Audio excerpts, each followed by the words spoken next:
Bienvenidos, estimados estudiantes, a una nueva clase de física. Vamos a hacer el teórico 4, por favor. Este, Vamos a resolver, o sea, vamos a explicar qué es cada tipo de vector, ¿no? Vamos a ver cuáles son las formas de expresión de un vector y transformaciones entre expresiones de vectores. Vamos con la primera parte, que es un vector que se representa en función de su módulo y su ángulo, es decir, la coordenada polar. A esta coordenada polar nosotros vamos a analizarle a través de qué.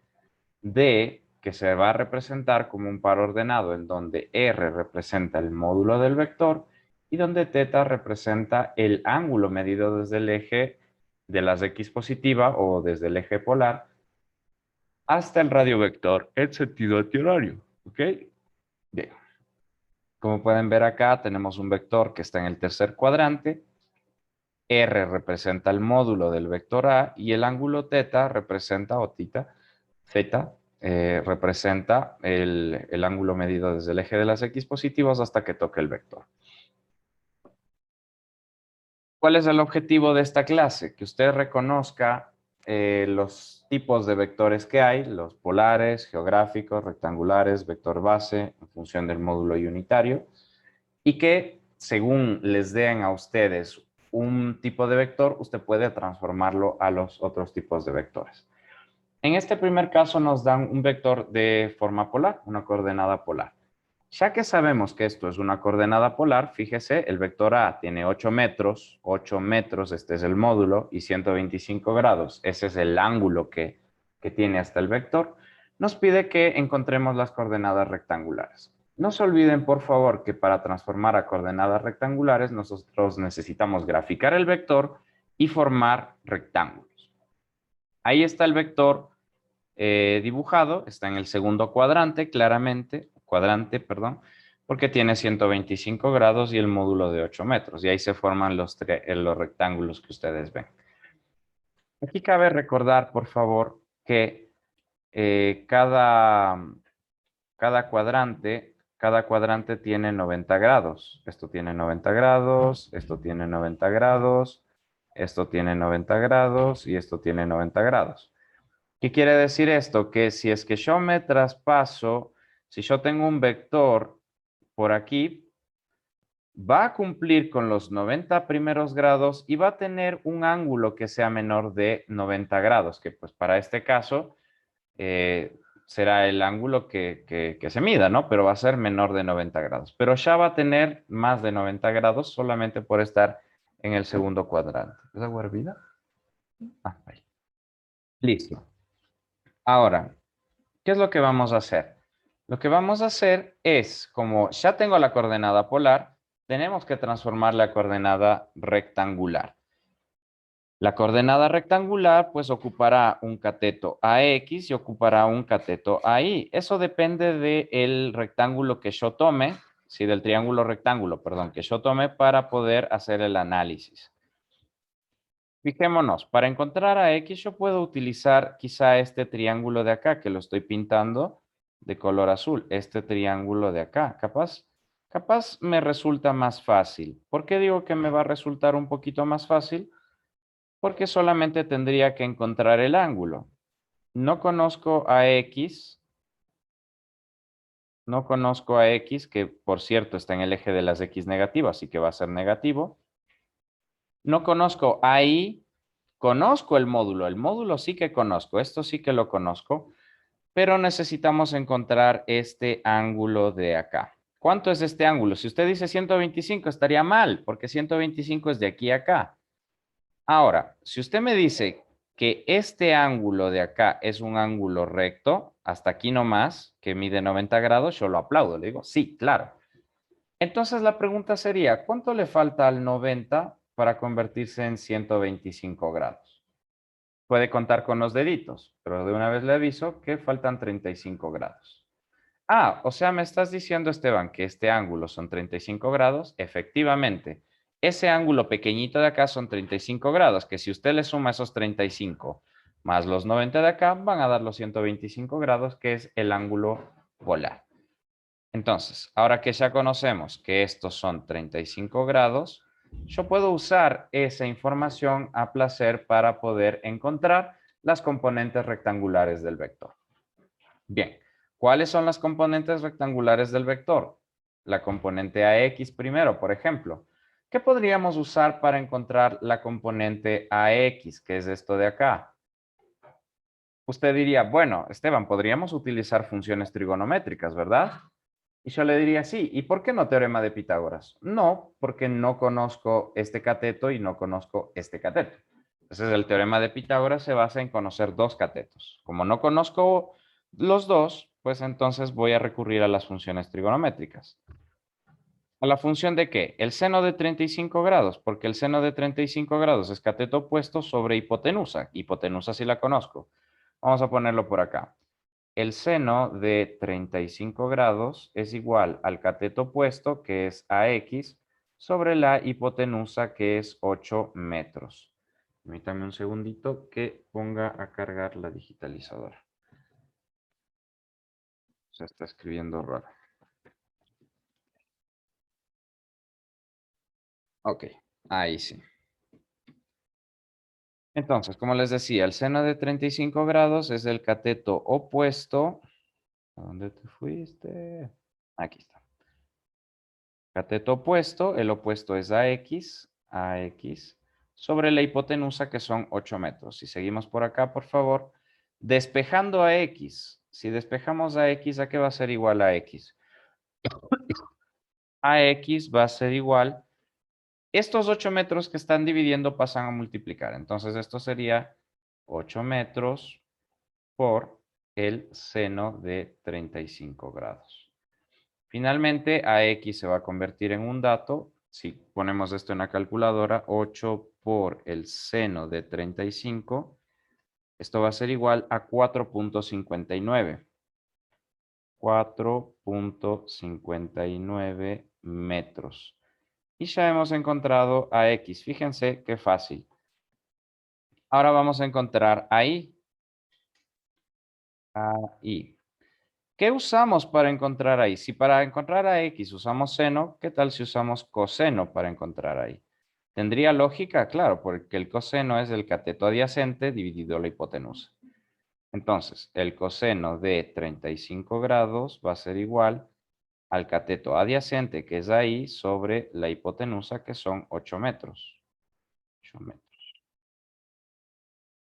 Bien, entonces digo, coseno de 35 es cateto adyacente ahí sobre hipotenusa. Es decir, despejando ahí, nosotros vamos a tener que los 8 metros pasan a multiplicar. Entonces digo, 8 metros por el coseno de 35 grados.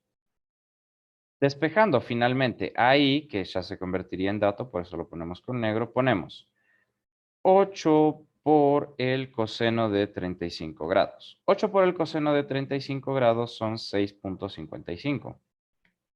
6.55 metros. Bien.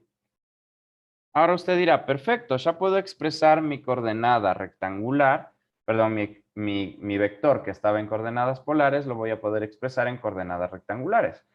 Pero aquí esto estaría mal.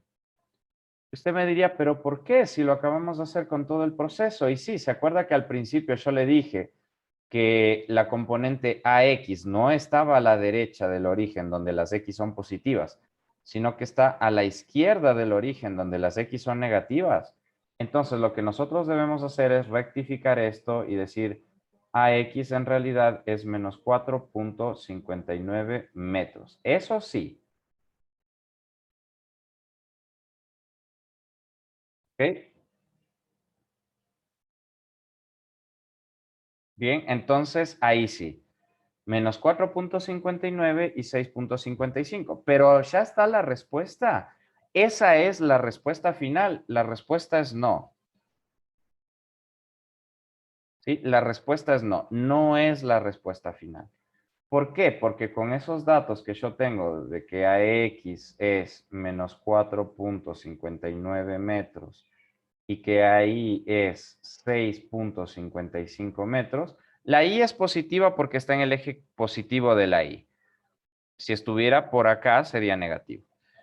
¿Qué es lo que hago? Decir, bueno, el vector A que estaba como 8 metros, 125 grados. Esto era la coordenada polar.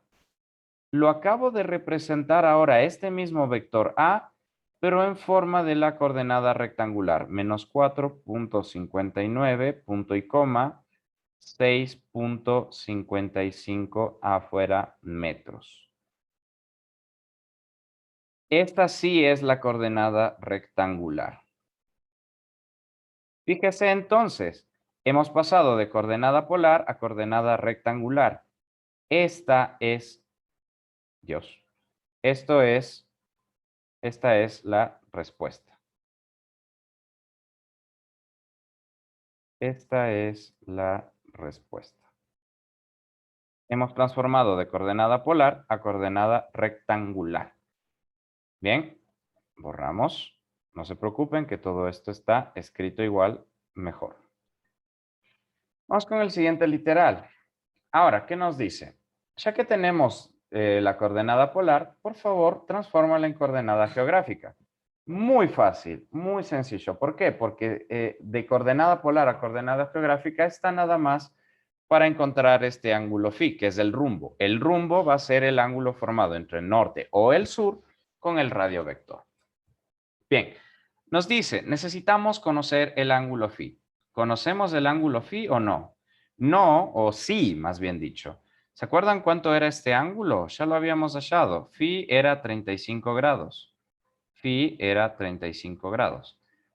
Y a partir de eso nosotros ya podemos escribir nuestra coordenada geográfica. Coordenada geográfica. La coordenada geográfica se parece mucho a la coordenada polar. ¿Cómo era la coordenada polar? La coordenada polar era el módulo y el ángulo que forma con el eje X positivo. En cambio, la coordenada geográfica también ocupa el módulo, 8 metros, solamente que la coordenada geográfica depende de los ejes cardinales, norte, sur, este u oeste. En este caso, yo voy desde el norte porque mi vector apunta hacia el norte, pero también apunta hacia el oeste. ¿Cuántos grados se desplaza para irse del norte hacia el oeste?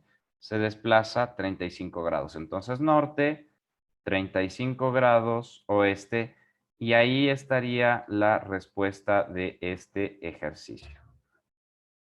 ¿Sí? Este parece un 0 en lugar de una O. Vamos a rectificarle. Esto es una O de oeste. Norte, 35 grados, oeste. Oeste. Bien. Y así de fácil nosotros ponemos de coordenada polar a coordenada geográfica. Igual está resuelto, no se preocupe.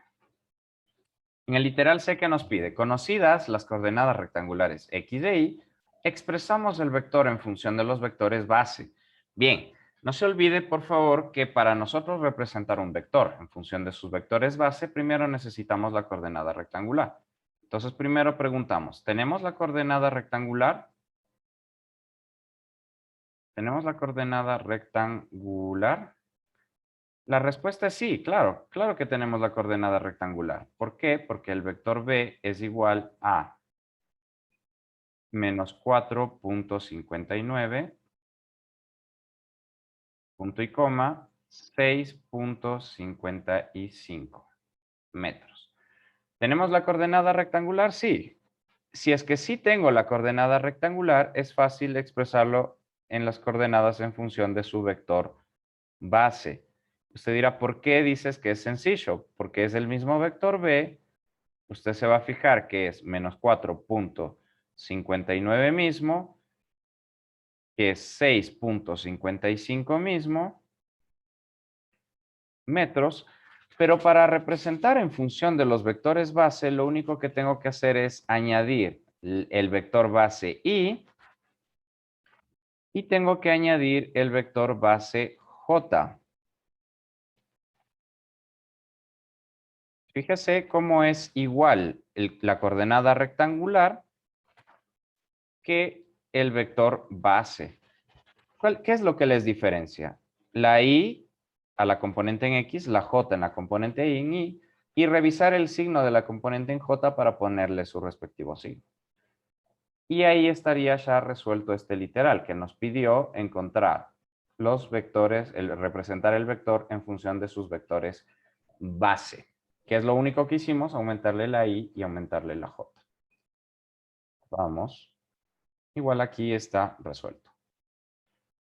Ahora, ¿qué nos pide? Vamos a expresar el vector en función de su módulo unitario. O sea, ahora nos pide expresar el vector en función del módulo unitario. Para esto lo vamos a hacer por partes.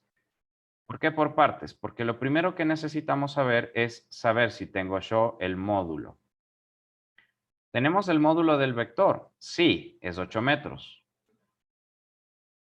Aparte de eso, ¿tengo el vector base?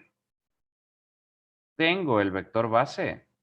Sí, el vector base lo acabamos de hallar, justamente. El vector base era menos 4.59 menos 4.59y más 6.55 j metros. Ese era el vector base. Eso era lo primero que nosotros teníamos que hacer. Ahora, ¿qué es lo segundo que tenemos que hacer? Lo segundo que vamos a hacer es hallar el unitario. ¿Cómo era hallar el unitario? El unitario del vector b va a ser igual a la componente bx dividida para el módulo más o menos la componente y más o menos la componente bi dividida también para el módulo. En este caso, entonces, el unitario del vector b va a ser igual a menos 4.59y dividido para 8. No hace falta los metros porque el unitario es una magnitud adimensional, más 6.55j dividido para 8.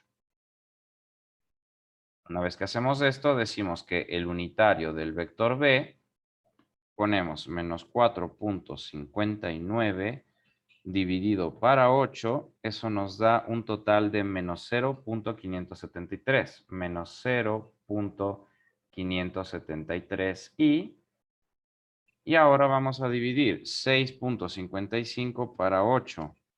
Eso nos da un resultado de 0.818, 0.818 J. Entonces, lo primero, ver si es que tenemos el módulo, ver si tenemos el vector base. Si tenemos los dos, podemos pasar al paso 2. Entonces, el unitario de B va a ser el vector base, aquí sería BXY, BIJ, para el módulo respectivamente. Entonces, ahí lo dividimos y obtenemos el unitario. Y de ahí pasamos al paso 3, que ya es representar el vector en función de su módulo y unitario. En función de su módulo y unitario. Que no es nada más que decir vector B. ¿Esto era vector B o vector A? Ah, vector A, perdón. Estoy poniéndole todo como vector B. Entonces vamos a borrar. Todo es vector A, vector A, vector A.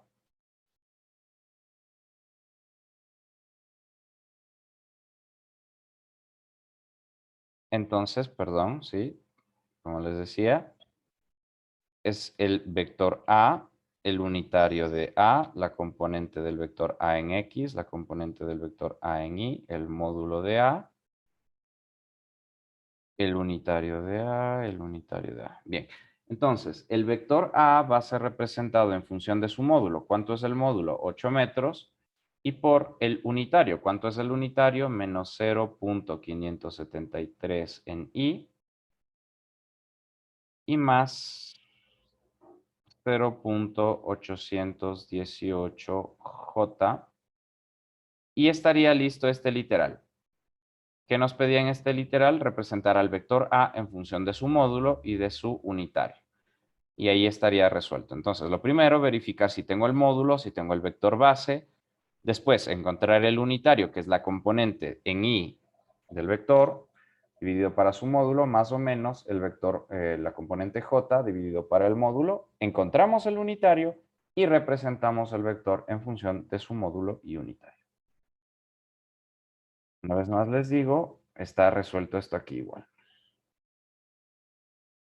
Bien, vamos con el siguiente tipo de ejercicio, ¿no? Digamos que nos presentan a nosotros una coordenada rectangular. Si nos presentan una coordenada rectangular, pues lo único que vamos a hacer es saber que cuando el vector está en el plano y el origen del vector es es la coordenada 0, 0, va a quedar determinado por la coordenada rectangular Bx, que es la longitud del vector en X, y la longitud BY, que es la longitud vertical.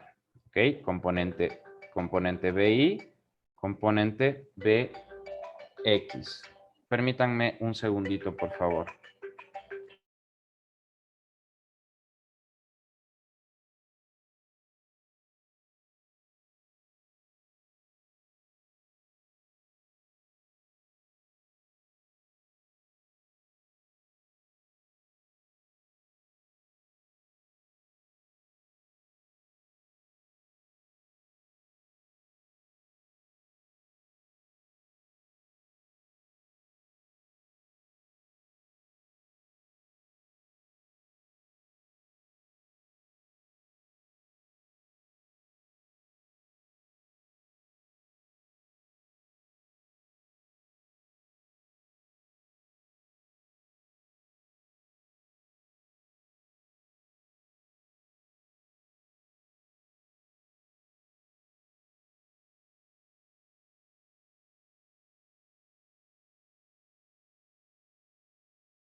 Bien, listo. Entonces sigamos, ¿no? Nada, que tengo que bajar al olivo. Bien, sigamos, por favor.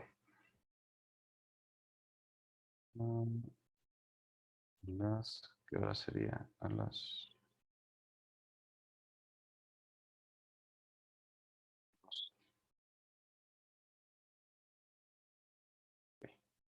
Bien, sigamos entonces, por favor, ¿no? Entonces, como les decía, tenemos la componente Bx y tenemos la componente By. Eso no es ninguna novedad.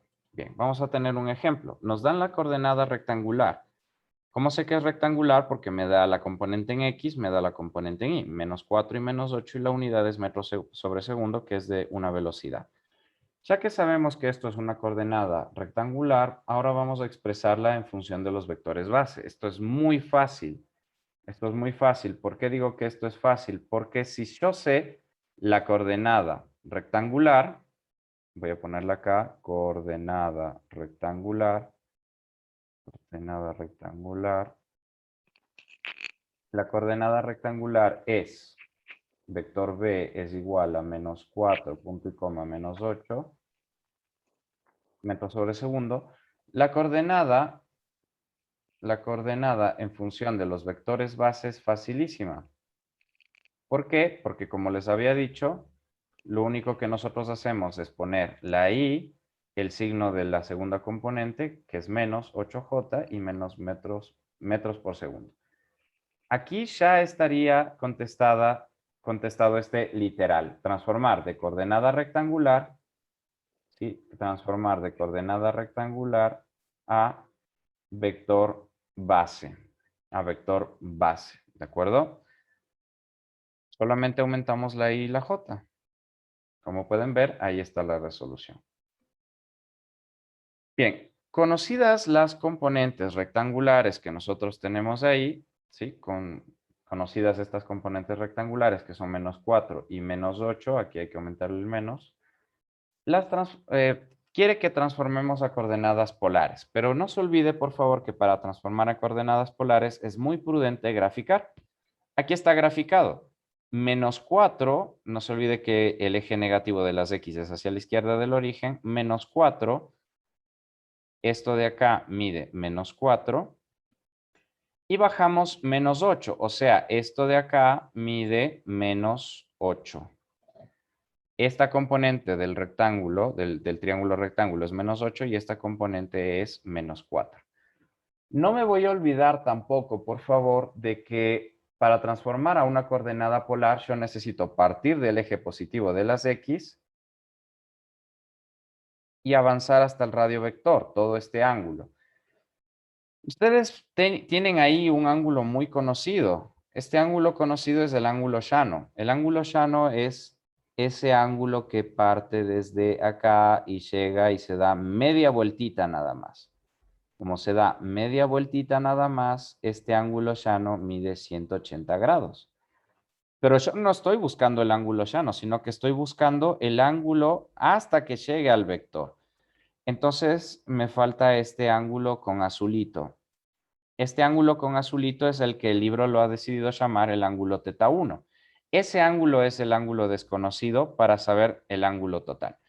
Entonces yo me voy a preocupar acá por encontrar el ángulo teta 1. ¿Cómo se encuentra el ángulo teta 1? Pues casi que sencillísimo, ¿no? Casi que sencillísimo. ¿Por qué? ¿Por qué digo que es sencillísimo? Porque yo voy a tomar este triángulo rectángulo de acá que estoy señalando. Voy a tomar este triángulo rectángulo y voy a usar las funciones trigonométricas. Ya que esto es un triángulo rectángulo, voy a usar las funciones trigonométricas para encontrar el ángulo teta 1. Ahora usted dirá, pero para usar la tangente se supone que debe saber el cateto opuesto, y sí, el cateto opuesto es -8, que es la longitud de este cateto, y debe saber el cateto adyacente, y sí, también lo sé, que es -4, que es la longitud de aquí a acá. Entonces digo, perfecto, el ángulo teta 1 es la tangente de teta 1 es igual al cateto opuesto, que es BI, o sea, -8, sobre el cateto adyacente, que es -4. Con eso nosotros sabríamos la tangente del ángulo teta 1. Si despejamos el ángulo teta 1, al despejarlo, nosotros vamos a tener que la tangente pasa al otro lado. ¿Cómo pasa la tangente al otro lado? Como tangente a la -1. Menos de arriba y menos de abajo se simplifican y nos queda 8 dividido 4. Entonces, el ángulo teta 1 va a ser un ángulo conocido. Pongamos eso en la calculadora. Shift tangente a la -1 de 8 dividido 4. Si ponemos nosotros eso, nos va a salir 63.43 grados. El ángulo teta 1 son 63.43 grados. 63.43 grados. 43 grados. ¿Ese es el ángulo que necesitamos? No. El ángulo que nosotros necesitamos es el ángulo teta. ¿Sí? Nosotros necesitamos el ángulo teta. Entonces usted dirá, pero entonces, ¿por qué me haces perder el tiempo hallando teta 1? Y es simple, porque el ángulo teta se compone de los 180 grados que les dije que era el ángulo llano, 180 grados más el ángulo teta 1. Es decir, que el ángulo teta va a ser igual a 180 grados más 63.43 grados. Es decir, el ángulo teta es, sumémosle esto 180. El ángulo teta o el ángulo polar, el ángulo definitivo de las coordenadas polares es 243.43 grados. Pregunta, ¿ya está resuelto el ejercicio? No, porque apenas hemos encontrado el ángulo. Ya podemos ponerlo por acá. El ángulo polar son 243.43 grados. Pero para expresar una coordenada en coordenadas polares, un vector en coordenadas polares, necesito el módulo y el ángulo polar. Entonces ahora nos vamos a abocar a encontrar el módulo del vector. A ver, ¿tengo esta componente? Claro que la tengo, es -8. ¿Tengo esta componente de acá? Claro que la tengo, es -4. Entonces, si tengo dos componentes y me hace falta la hipotenusa, podemos hallarlo tranquilamente a través del teorema de Pitágoras. El módulo de b va a ser igual a la raíz cuadrada de la primera componente al cuadrado, bx al cuadrado, más la segunda componente al cuadrado, o sea, -8 al cuadrado. El módulo del vector b va a ser igual a la raíz de 16, porque -4 al cuadrado es 16, más 8 al cuadrado, que es 64. El módulo del vector b va a ser la raíz de 80 y aquí puedo rescatar las unidades que son metros sobre segundos y todo esto al cuadrado.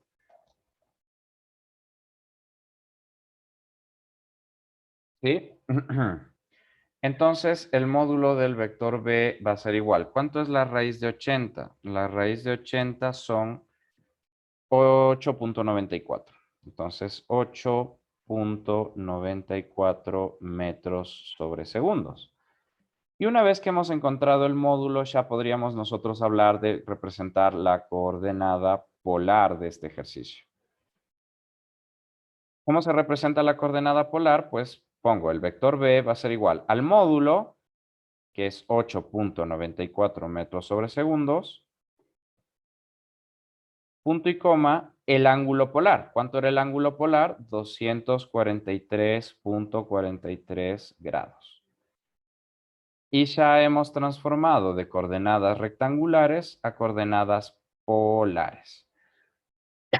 Entonces necesitamos el módulo y necesitamos el ángulo polar. Fíjese por favor, acá también lo hace. Ahí encuentra primero el módulo y después encuentra el ángulo polar. Hacemos por favor. Ahora, ¿qué nos va a pedir hacer? Nos pide transformar las coordenadas polares en coordenadas geográficas. Esto es muy fácil. ¿Por qué digo que es muy fácil? Porque una vez que usted ya ha encontrado la coordenada polar, lo único que necesita es el ángulo que forma entre el norte o el sur con el vector. En este caso y para este ejercicio, el ángulo phi está formado por el sur y se desplaza hacia el oeste. Desde el sur se desplaza hacia el oeste. Si todo este ángulo es 243.44 grados, nosotros deberíamos ser capaces de encontrar el ángulo phi. ¿Por qué? Porque el ángulo phi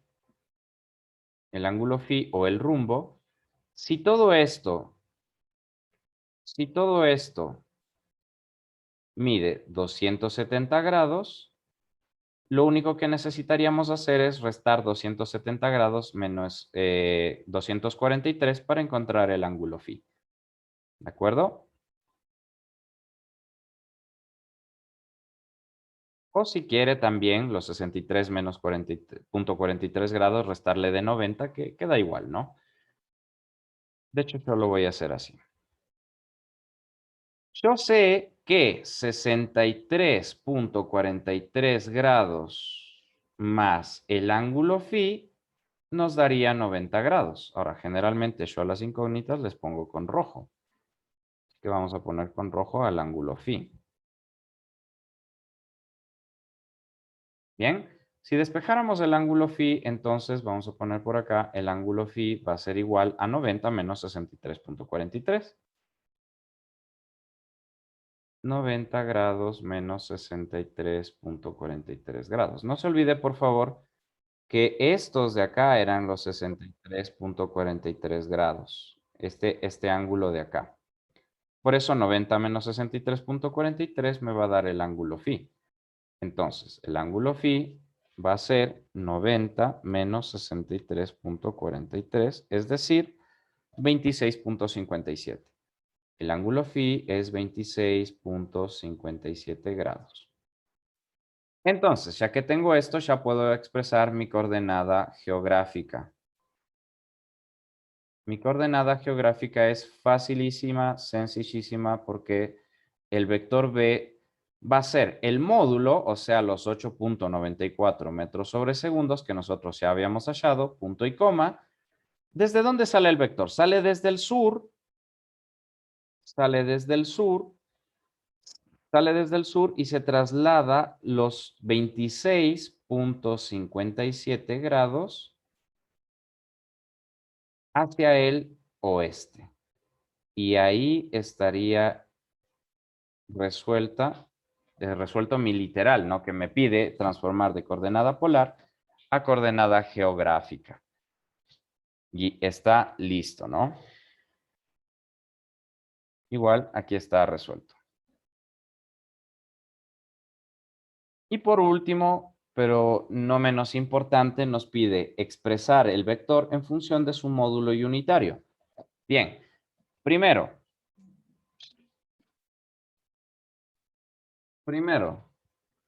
qué susto. Primero, necesitamos entonces el módulo. Necesito entonces primero el módulo, que ya sabíamos que era 8.94 metros sobre segundos. Y aparte de eso, necesito el vector en función de sus vectores base, que igual eso ya lo conocíamos porque el vector B era, ¿ya lo conocíamos? Sí, ¿no? Sí, menos 8 y menos 4, ¿no? Menos 4 para la X, o sea, menos 4y y menos 8j metros sobre segundos. Ya que conocemos eso, ahora podríamos encontrar el unitario. Entonces, el unitario del vector B va a ser menos 4i dividido para el módulo, que es que es 8.94, menos 8j, que va a estar dividido para 8.94 también. Como el unitario es una magnitud adimensional, no hace falta que ponga metros sobre segundos. Vamos a dividir ahora menos 4 dividido para 8.94.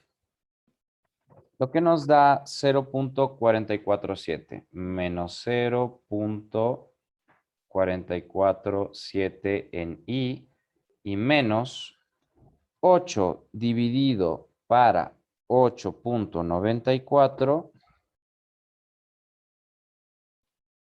Eso nos da 0.89. 0.894J. Entonces, fíjense, hemos hallado el módulo, hemos hallado el unitario, pero eso no significa que esté resuelto, porque en el paso 3, usted va a expresar el vector en función de su módulo. Entonces voy a poner por acá, mi vector B va a estar en función de su módulo, o sea, 8.94 metros sobre segundos. 8.94 metros sobre segundos, y por el unitario, que son menos 0.447 y menos 0.894 J. Y ahí estaría ya resuelto, expresado mi vector en función de su módulo. Aquí está el módulo, y en función de su unitario. Bien, una vez más, esto estaría resuelto acá. Bien, y como no nos va a alcanzar el tiempo para ver el otro tipo de vector, pues lo dejaríamos por acá. Permítame corroborar nada más que la asistencia sea la misma que la que puse anteriormente. A ver, Melanie. Ajá. Y Marco. Bueno, tú entraste a esta hora y Edmer se fue. Listo. Entonces, por favor, terminamos la clase por el día de hoy. Cualquier cosa la veremos en el práctico igual, ¿no? Que tengan un muy buen día. Igualmente, Lice.